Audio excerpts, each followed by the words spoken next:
Welcome to Generation Hope. My name is Cali, and this season we're focusing around the theme of identity. I'll be having conversations with a wide variety of young adults, with the goal of building empathy and understanding between communities.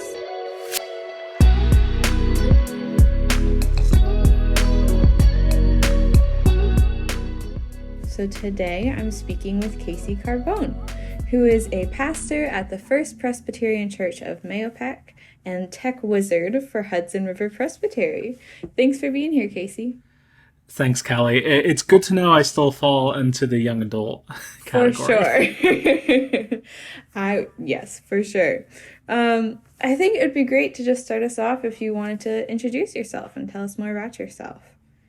Yeah, so currently I'm pastoring a church here in the lower Hudson River Valley area. Beautiful parts of nature out there to explore and being close to the city, so perfect balance. And then, I've been spending the past almost 2 years helping churches in Hudson River Presbytery get up to speed with technology and live streaming and trying to stay connected. And so all those wonderful skills we've sort of had to learn now because of our still ongoing situation with the pandemic. So that's just a little bit about me and what I do currently. Yeah, awesome. So that's what you do professionally, and some of the things that we've been talking about this season are all of the different things that go into making us whole and complete beings, right? And the different things that go into our identity and the way the world sees our identity and the way that our close friends and family see our identity. So what are some of the things that make up who you are and your identity? Yeah, that's a big question, isn't it? Yeah. It is. Looking at myself, I think you already see some of my musical instruments in the background there. And so for myself, music is a big part of my identity, I would say, both who I am in general as a person, how I carry that then into my professional workplace, and then also I would say for me, music is also that part of my spiritual identity, I guess you could say, and how that all comes together. I think then another big part of how I would identify myself or how I would understand myself as a person would be someone who is adopted as Korean and then, having an Italian last name like Carbone. So. Yeah. And then of course there's other things thrown in there, but those are sort of the two that come to mind for me. You said, we see it in your background. There's a guitar and some sheet music back there. And then it's all over your social media and website, your love for music and listening and playing and all. It seems like a broad spectrum of what music can be to a person. You're like, sign me up for all of it. So when you talk about music as your identity, as a part of your identity, how do you see that shaping you and kind of who you are when you step into the world? Yeah, so for myself, speaking of music, I don't consider myself a songwriter or anything like that, but I enjoy playing a variety of songs, mostly from folk or gospel, and then some more contemporary pieces of music as well. But for me, music has always been that creative outlet to express myself in a way of putting into a different form whatever feelings I may have at the moment, or whether they be moments of celebrating a joy or struggles and things like that. And so that's sort of how I found music to be a part of how I understand myself in relationship to the world and sharing those moments with people. So that's just a brief part of how music has influenced myself and understanding who I am. Yeah, I love that it's a way to process your emotions, it feels like. Yeah, the pastor in me would say that's what the psalmist does, in putting Mm. lyrically how the psalmist fell into words, and that's sort of how I view music in a similar way of music expressing things that we can't always articulate, but they come from the heart. Yeah. Almost like it's helping you better understand yourself. Even though it's not, like you said, you're not a lyricist, it's not your words. Do you ever find solidarity in thinking like, oh, somebody else is going through or went through at some point the same thing that I'm feeling right now? Yeah, I mean, I think that's the beautiful thing about music is that you can use it to convey a message that might resonate with other people who you're either singing to or sharing the music with. Is that it's one of those things that, yeah, I think can help bridge those gaps that might be hard to Yeah. cross otherwise if you were just trying to put it down on paper or speak to each other. Yeah. Like a music as a unifying force. Yeah. Yeah, music as a unifying force for sure, which is why I think when I also view how music has shaped me, it's why I value so much music that also touches on those themes of unity and aspects of justice and things like that. Because I often think we can use music in a variety of settings that touches on those themes that resonates with people who might not otherwise be open to that message if they were just to Mm. hear it. But then when you put it into music, you're sort of, I find that you're planting those seeds Yeah. in for people. If you're looking for a new artist or a new song, is that kind of forefront in your mind, or what is your thought process there of, I need to feel inspired, or I want a song that makes me feel this way? How do you go about looking for new music?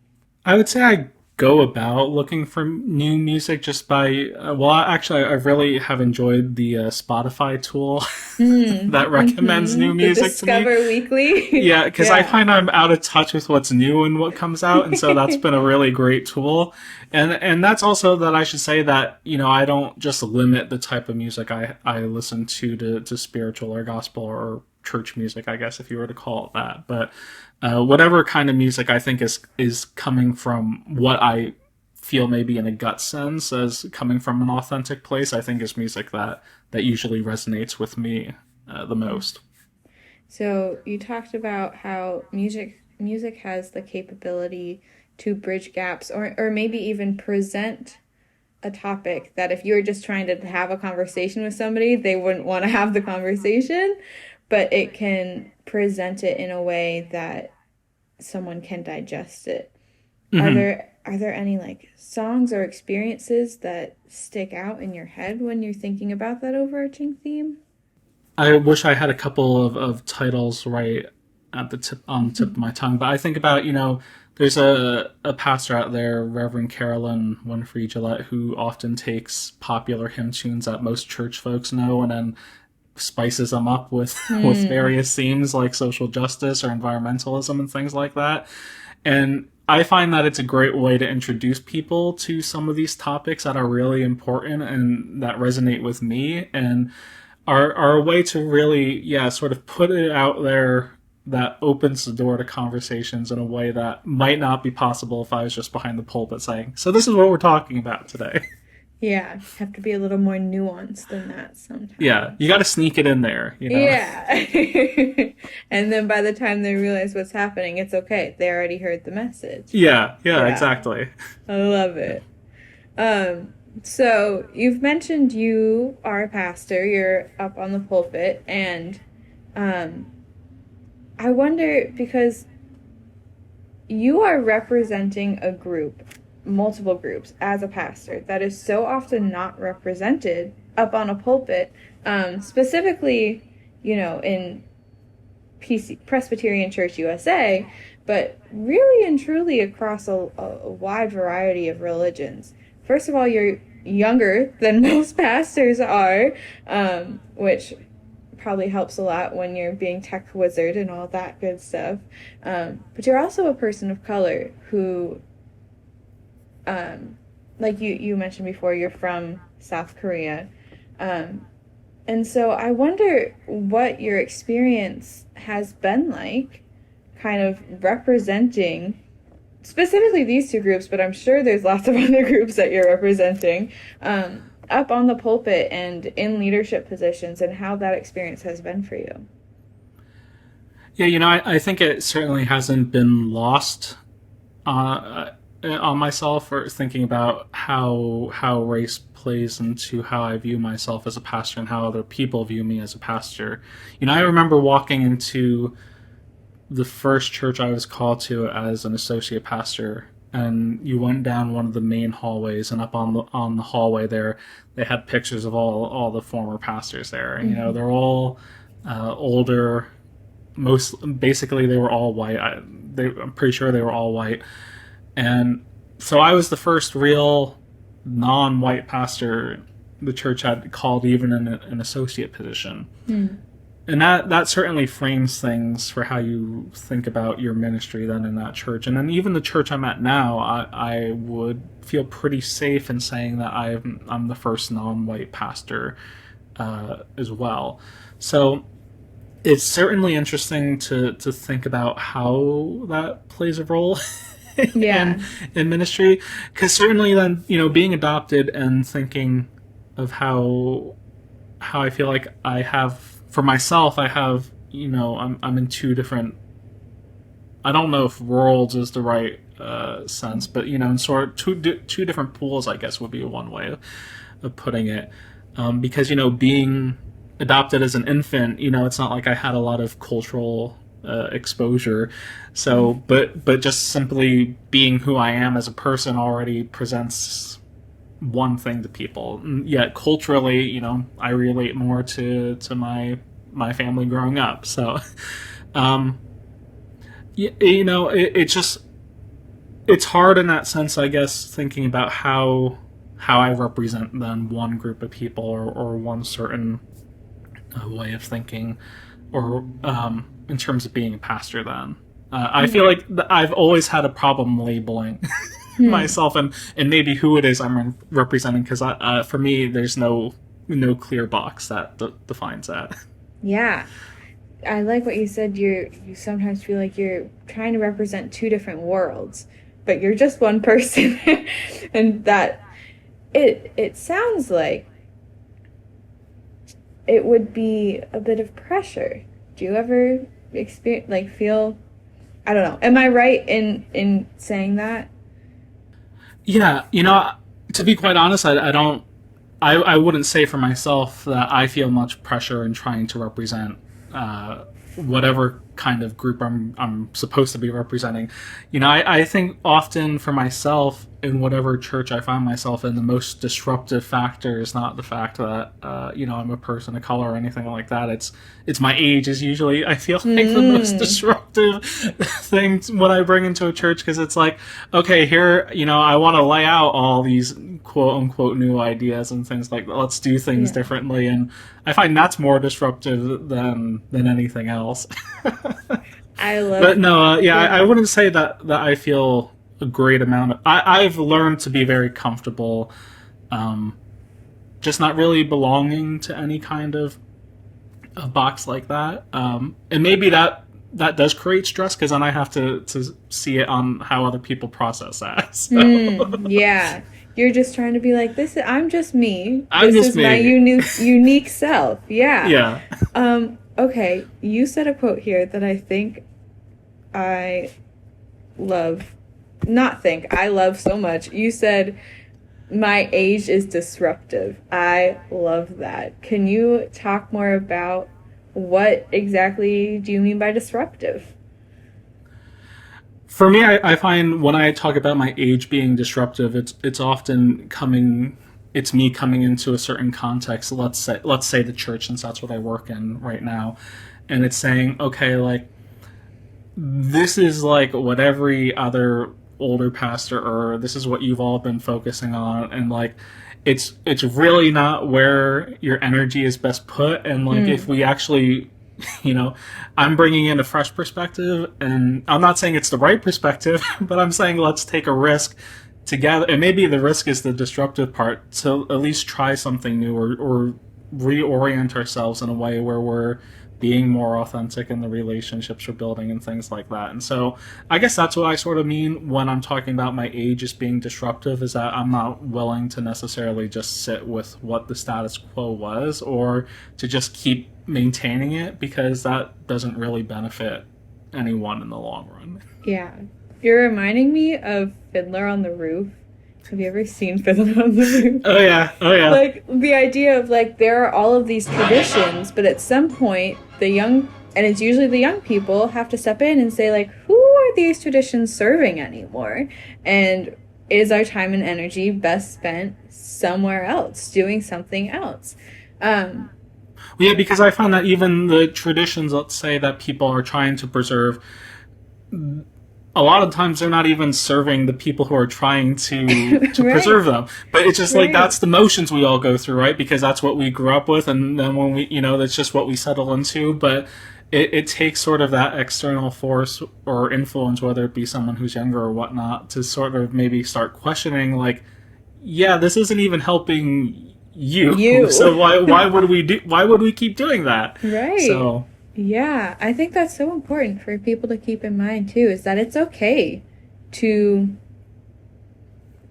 change things up and to accept new energy, and I understand it can be scary for people, but that's how things can get better. yeah, and I would just lastly say then for myself, as sort of how I view that as incorporating to myself is that I've also just become acceptable, or I've become comfortable, I guess I should say, with the fact that there's a chance what we will try won't work, or that it will, and that's already a destructive feeling for people. So for me, it's sort of like this perfect combination of disruption. But I mean, I think, yeah, being comfortable with the fact that you might not succeed, but at least you tried, and that was better than not trying. Yeah. And I think I think that a lot of young leaders go through that pushback of, it's kind of like a mix between you're young, you don't have the experience to really know what you're saying in this, and also this is how we've done it forever, we don't, we're scared to change. What would you say to a young leader who is experiencing that kind of emotion, that kind of pushback to bringing people new ideas? I think the best advice, and this is advice I still give to myself, is that when you're talking about planning out that change, or you're planning to be that good disruptive force, I guess you could say, is that I feel like if you come into it showing that you've put thought into it, and I'm not saying that that's going to make people listen, but from my experience, my own personal experience, is that as long as I'm coming into a situation where I've put thought into it, I've maybe even planned out one or two steps, and I show, like, yeah, this is a real concrete idea, and I'm not just throwing things out there, and I'm also willing to put skin in the game. If you are, if you're willing to show, like, I'm willing to do this, and you put this in their court then as well, that's maybe the advice, or my own personal experience, and how that's worked out for myself. But it is hard, because you do meet certain people who won't listen regardless. Yep. and then I think at that point, the other important lesson is just knowing then when it's time to cut that off then, and when that's no longer a good use of your own time or your energy, to realize then it's okay, let's move on to the next thing. Yeah, I think you said two really important things there. Like, you start off by saying the care that you put into something, people notice. People see that, like, you care about this too. You're doing this because you want everyone to succeed. And then also caring for yourself in it, and knowing how to pick your battles, and knowing that, it's just important to value your time and energy as the time and energy of whatever program you're trying to succeed, who's benefiting from that. Yeah, and I know it won't work for everyone, but I know, being a pastor, they say you usually wait a certain amount of time before you make any big changes. Mm-hmm. I think you could adapt that to whatever profession you find yourself in, because then you sort of sit back, you observe, you take in everything that's going on, and then that also gives you a chance to say like, "Hey, I noticed like we're doing this, but why are we doing it that way?" Because maybe there is a better. And so I find that that has been a really helpful skill as well, to be able to not just be the person presenting these things, but to also Yeah. sit back and to say, okay, like let's take it all in. I don't think it's a secret or a surprise to anyone that there are less young people becoming pastors or even working in the church at all. Um, why do you think that that is? There's a number of reasons, I think, if we're talking about why there's a lack in younger clergy people who are either going to seminary and going through the process. I think the biggest part of that would just be the current systems that we have in place for people who are Mm. seeking ordination, and some of the financial expectations and burdens that go along with that aren't necessarily able to be met by a younger generation, but Mm. we're just expected of them because that's what the people before them did. And Yeah. why would we want to change it or make it easier because we had to do it? Mm. And so I think that there's a lot of those components to our ordination system that really need to be tweaked and changed if we are going to seriously embrace younger clergy and younger leaders into the church. I want to go back a little bit to when we were talking about you being adopted and your very Italian last name. And I did a little bit of the smallest inkling of research before I hopped on this call. Um, because adoption is, in my mind, one of the most complex things because it is something that is so based out of love, right? Like, it is a family choosing this child and saying, yes, I will love you unconditionally no matter what. Um, but at the same time, in my research, I found that adopted children are actually twice as likely to experience depression and attachment issues, which makes sense, right? But there's just so much going on there. It's like an overwhelming amount of emotions and almost contradictions for someone to grapple with growing up. So I guess my question to you is, it was a lot of context for the very kind of simple question of how does being adopted play into your journey of figuring out, who you are and your identity? Yes, growing up, I also knew a couple other people who were adopted, and they were friends. And I would say they sort of fell into the vein of they really wanted to know more about their life before they were adopted, and that's great. Mm-hmm. And then there's people who are maybe more indifferent, don't want to know, or maybe slightly curious, but they don't need to know. And that's where I would say I fall into, like, yeah, like if I ever wanted to do some more digging, like I could, but for now I feel content or blessed with just where I am now. But it is, I guess, always interesting to know that there is that other part of your life that you could explore as being another layer, or not, or another layer, I guess, to your own personal narrative. For me, I guess, I don't know how much of it played into, how much my parents love me, if that played a role in it, or whether or not I am just a very go with the flow type of person anyway to begin with, personality wise. So for me, it's always just been this extra piece of my story, but it was never what I guess I would say a more controlling part of it, or something that I felt I always needed an answer to. Mm-hmm. And again, that's fine, because everyone is going to experience that differently. Yeah. And I don't know, maybe having been adopted as an infant had shaped that as well. Who knows? Yeah. Yeah, I think it's really fascinating. We talk about spectrums a lot in like so many different systems of the world, right? And so this spectrum of curiosity. I guess it's because the most often storylines told by TV shows or media are always focused on the kid who is searching for their biological parents, and you don't really see the other side of the spectrum represented very much. Yeah, I mean, I would say certainly if, you know, it would have been interesting, I guess, if I was more on social media back, or if that was more of a thing back when I was younger. Because certainly I could see that having maybe more of a negative impact, perhaps, for myself. You know, if that's the only kind of narrative they're going to tell, like, or like, you know, your life as someone who is adopted is really not completed or fulfilled until like you have that moment, like, yeah, that is one part of a spectrum. And then, you know, you maybe have someone like me who's on the other end of the spectrum who's like, yeah, you know, like I could know, but I'm completely fine not knowing. Yeah.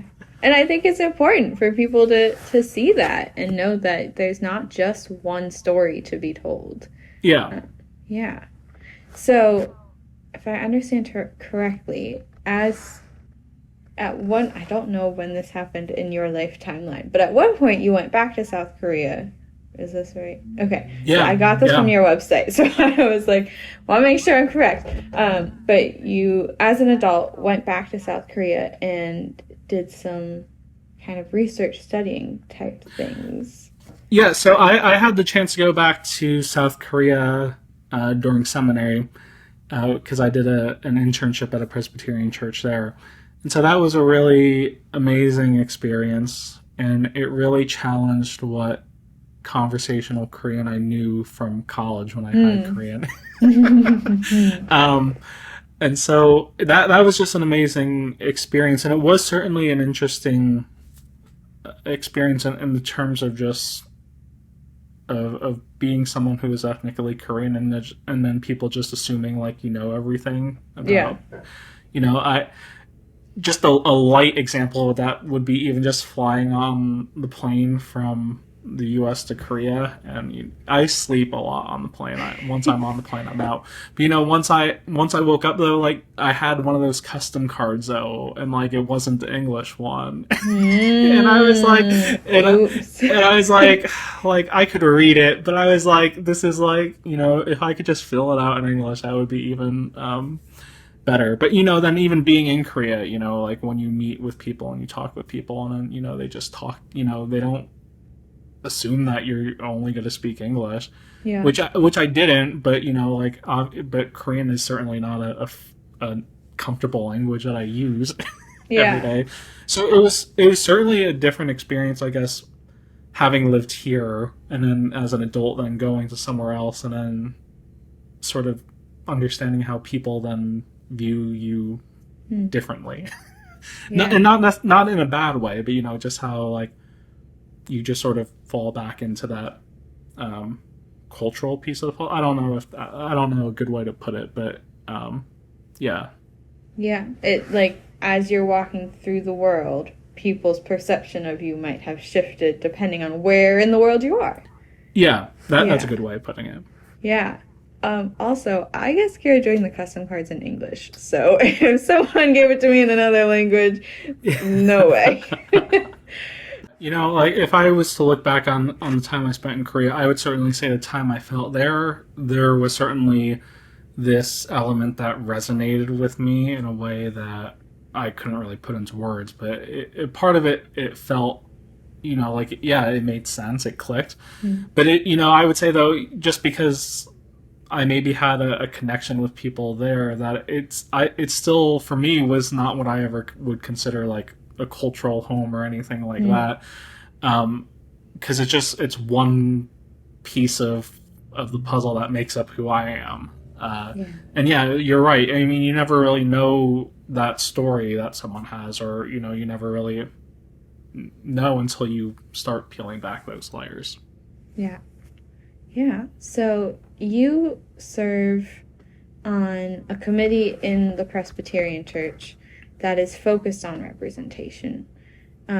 What has that experience been like? You learn, like in any other Presbyterian structure, the gears turn slowly. But Mm-hmm. I've had the privilege now to serve as the chair for the Committee on Representation here in the Synod of the Northeast, and it addresses representation and leadership in the synod and things like that. So like maybe acknowledging like, oh yeah, maybe we do have certain number of people of a certain gender identity or race or ethnicity, things like that. Um, but then also then looking at specific issues that are happening within our churches, so things like women ministers being paid statistically less money than their male Mm-hmm. counterparts, or the same thing being true for people of color compared to their counterparts who are in the pulpit. And so it's important, I think, to be able to have a group of people who can say like, yeah, these are issues that are relevant and things that we need to address in the church, because even if we like to think that they're not happening, they are, because we Yeah. have reports that have told us for so long that they're happening. So we know numbers tell us, like you just said, that like these things are happening. Why do you think it can be difficult for people to grasp, like, yes, there is inequality um, in the church? I think the question about why these inequalities are hard to accept is maybe because I still think that there's people who don't see that these are Mm. inequalities. And that's of course my perspective on that, but I think that there's people who maybe truly believe that the pay gap between woman clergy or people of color clergy, that the pay gap there is really not there to begin with, and so why then would they want to work towards reconciling that, even if on paper and in all these reports we show that. Mm. So I think that for me that's part of the answer, but I also think that there's this resistance to admit any kind of mistake, or there's maybe a fear or hesitancy to embrace admitting that, Mm. oh, maybe we did something wrong. Yeah. um, and I think for us as a church, it's important that we aren't afraid to admit those mistakes or short-sightedness, because it's hurting real people. Yeah. If we're preaching love, we have to show it to our own. Well, we have to show it to everyone, but Yeah. but we, it's very upsetting if the people who are hired to go preach love aren't being shown that love in return. Yeah, and and it's hard to also speak about representation in some ways because yes, I'm a person of color, but I'm also a straight male, and so Mm-hmm. I still admit that there are plenty of things in the church that I know happen, but I don't truly understand because I'm not always seeing things the same way that some of my colleagues are, and so I'm always grateful for moments where I'm able to learn something new. Yeah. And being open to learning is such a big Yeah, piece of that. Yeah. Because it's hard to admit when you're wrong, but if you're willing to be open and start questioning, it's better for the rest of the world, pretty much. definitely. Yeah. I invited you on this podcast for a multitude of reasons, but I think one of the big ones is that you are doing a job that we just don't see a lot of young people in right now. And you're doing it in a way that is kind of spreading this message of it's important to be open and to be okay to learn, and that, love should be the most important thing going forward. And also, like, yes, you can bring cool music into church. So I think that'll give people a lot of hope to see like there's new energy, um, and not just Presbyterian people or religious people, but kind of no matter what job you have, the idea that you can bring new energy and put love first into your work, I think is really great. Um, so I think you're going to bring a lot of people hope through that. But I wanted to ask you my 2 questions that I ask everyone. And the first one is, what do you hope for? And that can be individual, that can be for the world, whatever scale you want, but what do you hope for? I think if I had to hope for something, I think my hope is that there is going to be within this upcoming generation leaders who are going to build on the work that's already being done now, and maybe even take it to next or new levels. Mm-hmm. And I'm excited to see what that's going to look like, because I certainly am excited when I see the passion and the energy and the talents that they bring. And for me, that's the hope looking forward, and especially when I consider the work that I do and just being a part of laying that foundation for those who are going to come after me. Yeah. Yeah. So my second question for you then is, what gives you hope? What gives me hope is that, even if I don't accomplish my main goal for the day, especially in ministry, of spreading the message of love and justice and things like that, is that even if that message doesn't hit home on any particular day, that there's going to be a next day, and that I know that even if I think that I'm doing such a great job, that there is a spirit that's moving that also transforms the work that's going on. And so for me, what gives me hope is that it is this ongoing journey, this ongoing process of the unfolding story of hope, and that it's being written by more than just one person. Yeah, I love that. An ongoing story. And there's always a tomorrow, right? Your story doesn't end today. Yeah. And I know that could be like maybe a sadder way to view it, but I don't mean it that way. No, I think it's very hopeful. It shows that. Because I think of the Bible passage, Jesus even naps in between doing things. And so for me, it's like, even if one day is hard, like, yeah, I'm going to have the next day to do it again. So. Yeah. I love that. Well, thank you so much for joining me today. I appreciate it. Thanks, Cali. And you've been listening to Generation Hope, a podcast by connect.faith. Thanks for joining us.